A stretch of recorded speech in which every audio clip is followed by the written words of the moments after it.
حدیث نبی صلی اللہ علیہ وسلم۔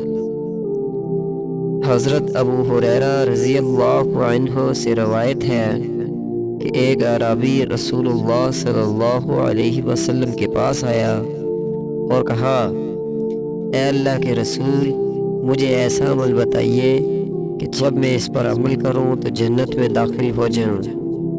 آپ صلی اللہ علیہ وسلم نے فرمایا، تم اللہ کی بندگی کرو، اس کے ساتھ کسی کو شریک نہ ٹھہراؤ، نماز قائم کرو جو تم پر لکھ دی گئی ہے، فرض زکوٰۃ ادا کرو اور رمضان کے روزے رکھو۔